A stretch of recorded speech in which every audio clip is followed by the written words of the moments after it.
Des yeux qui vont baisser les miens, un rire qui s'éperce sous sa bouche. Nama saya semuanya, selamat datang di acara Klub Buku Kota Lama dan Sepotong Cerita Cinta. Quand il me prend dans ses bras, il me parle tout bas. Je vois la vie en rose.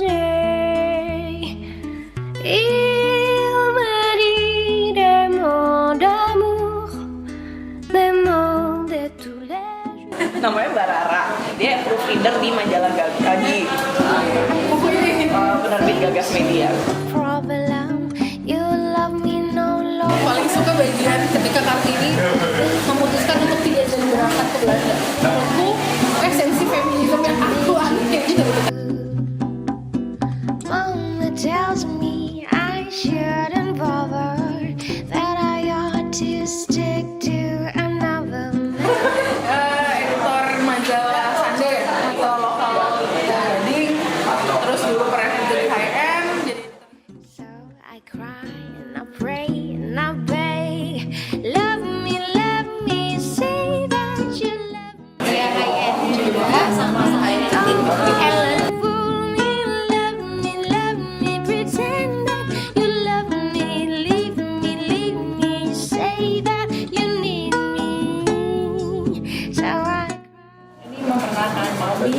Naomi ini kerja di Femina sebagai jurnalis. Saya tertarik dan baca ini saya diingatkan kembali Kartini, dan terakhir saya nyaris menangis ya. Samping sebelah kiri saya ini namanya Beda.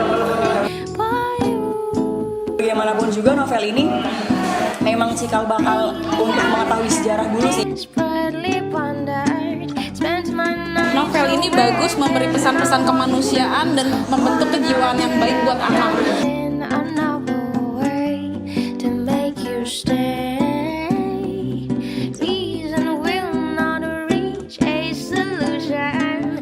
I will end up. Aku tuh inti PR-nya mau Kelapa Gading ya. You really care as long. Saya Monica, saya sekarang kesibukannya magang di kantor notaris, dan Indonesia tuh kaya gitu, dan apalagi yang kayak women empowerment gini, inspirasional lagi. Bagi yang belum kenal, saya Herdiana. Saya sekarang bekerja di majalah Media Kawasan. Itu majalah keluarga yang dibagikan gratis di 120.000 rumah di seluruh Jakarta. Saya sudah 3 tahun di situ.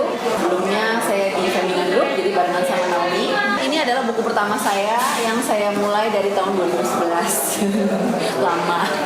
Mungkin karena sambil bekerja juga, sambil saya juga baru pernah belajar menulis fiksi. Sebelumnya saya di non-fiksi, jadi saya baru belajar.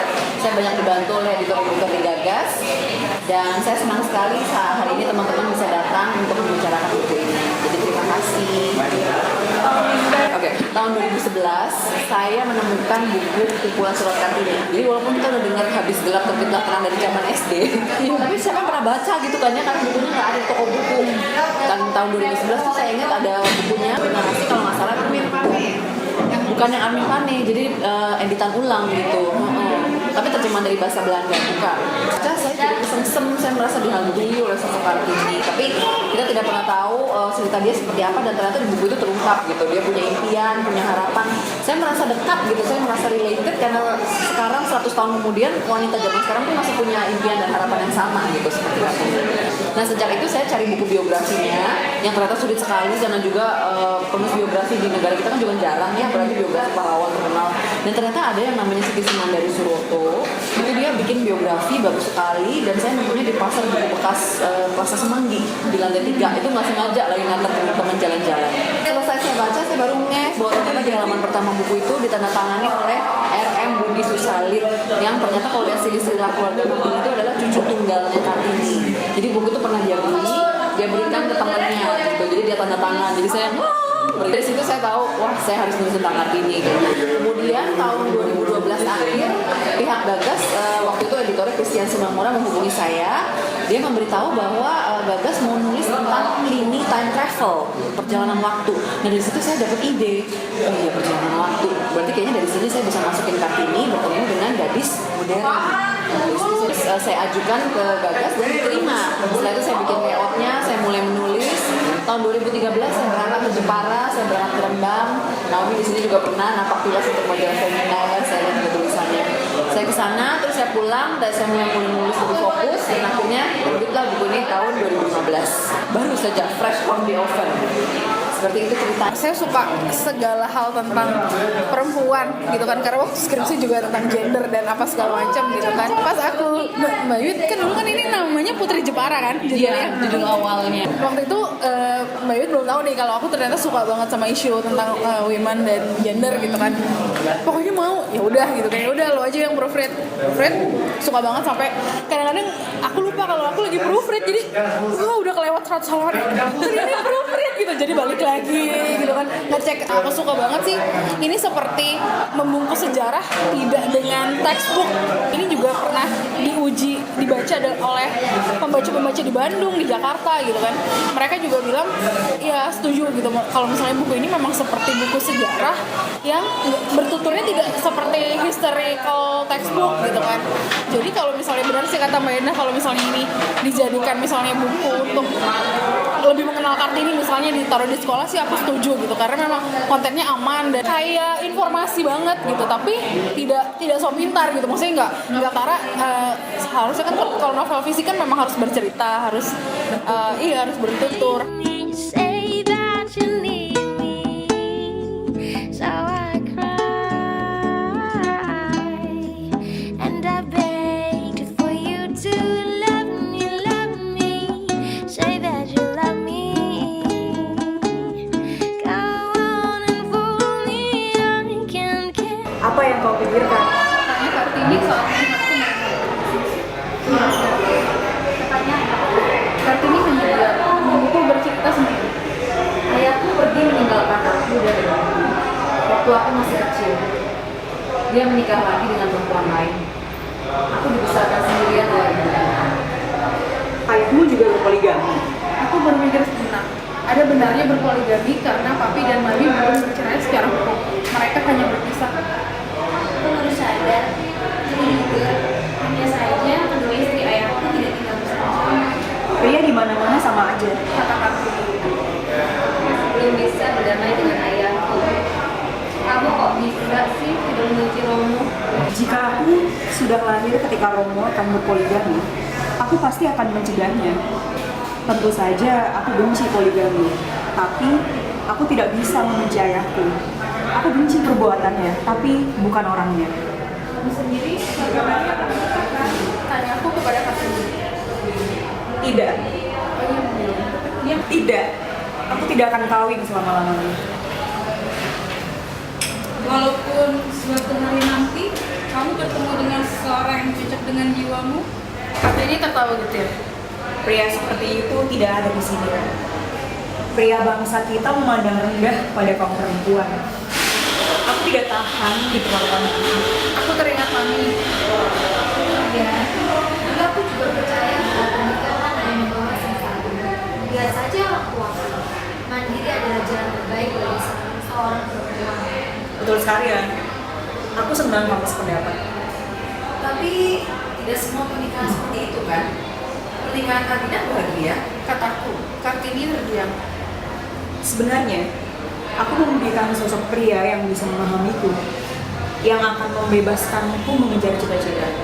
Bayangkan, betapa nikmatnya jika bisa bekerja sama dengan orang yang bisa memahami jiwaku. Katanya, Aku tahu nikah kalau bisa bertemu sosok seperti itu. timpalku. Kalau begitu, biarkan laut ini jadi saksi janji kita. Kami berdua tertawa. Kartini mengajakku duduk di batu-batu besar di ujung tanjung. Ombak memainkan kaki kami yang telanjang, membasahi kain batik kami sampai ke ujung. Rani, kamu pernah jatuh cinta? Aku tertegun. Mengapa tiba-tiba Kartini bicara soal cinta? Aku memikirkan jawabannya. Secara menyedihkan, harus kuakui aku belum pernah jatuh cinta. Aku telah melewatkan seluruh masa remaja yang penuh gejolak, hormon itu dengan mengejar ranking. Entah di sekolah atau dalam permainan komputer. Memang, teman cowokku banyak karena minatku yang mirip dengan mereka. Tapi, tidak ada yang lebih dari teman, kecuali cinta monyetku kepada Josh. Kit. Belum pernah katanya. Masa? Bukankah di masa depan perempuan lebih bebas bergaul dengan lelaki? Lihatlah di zamanku, berteman dengan pria tanpa ada tendensi menikah saja tidak mungkin.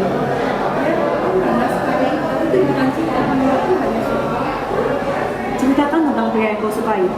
Ada satu temanku, namanya Joshua. Aku paling merasa nyaman berada di dekatnya.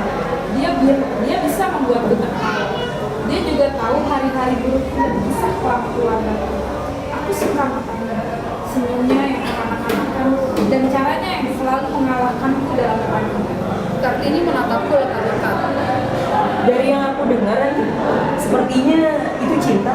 Perkataannya langsung membawa ingatanku ke suatu.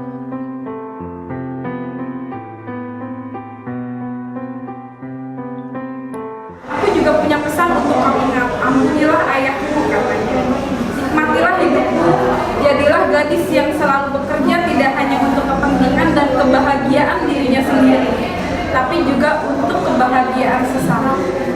Cita-cita yang masih bisa diterima banyak orang ya, mungkin kalau aku tidur saja lalu bangun 100 tahun lagi kondisinya sudah jauh banget. Aku tidak tahu sejauh apa. Nyatanya memang sudah banyak kemajuan bagi kebebasan perempuan di era modern, tapi bukan berarti perempuan lepas dari masalah dan bahagia selamanya. Sepertinya setiap orang membutuhkan pengalaman jadi diri bagi kaum perempuan. Maaf adalah suatu proses. Kau memberi maaf secara pelan-pelan, seperti biskuit yang dipotongkan sedikit-sedikit dan tidak dimakan sekaligus, atau maaf bukan barang instan yang sekali jadi. Setiap melihat orang yang menyakitimu, kau harus terus memaafkannya lagi dan lagi. Maaf adalah proses yang tidak akan pernah berakhir. Pertanyaannya sekarang, apakah aku mau menjalaninya? Bahwa apa yang kita lakukan hanyalah memenuhi keinginan yang telah lama dirasakan. Katanya sambil tersenyum lebar. Aku setuju. Dan kamu yang akan jadi perintis itu, tidak tahukah kau bahwa segala permulaan itu suka? Bahwa setiap perintis akan dicemooh, diejek, dikecewakan? Tini tahu, jalan yang akan Tini tempuh itu suka, penuh ranjau dan duri. Dan jalan itu belum terbuka, tapi meskipun Tini tak sampai ke tujuan, meskipun Tini harus mundur di tengah jalan, Tini akan mati dalam bahagia, karena jalannya telah dirintis, dan Tini telah mendobrak jalan menuju kebebasan perempuan. Inilah peranan penting kaum perempuan. Kaum ibu secara alamiah dititahkan sebagai pendidik utama, tetapi bagaimana para ibu dapat mendidik anak mereka kalau mereka sendiri tidak terdidik? Bangsa kami tidak mungkin bisa mandiri, kecuali kaum perempuan diikut sertakan. Berilah kaum perempuan pendidikan, dan mereka akan giat membantu membudayakan rakyat yang berjuta-juta jumlahnya. Merasa bersalah, kataku. Kemudian tiba-tiba aku mendapat ide, tapi ada suatu tempat jadi berharap bisa berkunjung sama-sama besok. Mana? Api dan kami serempak bertanya. Di Raya Bogor ada sebuah keluarga lama yang segala opening terbangun. Kataku. And I see your true colors shining through. I see your true colors. That's why I love you. So don't be afraid to love them. Show your true colors. True colors are beautiful.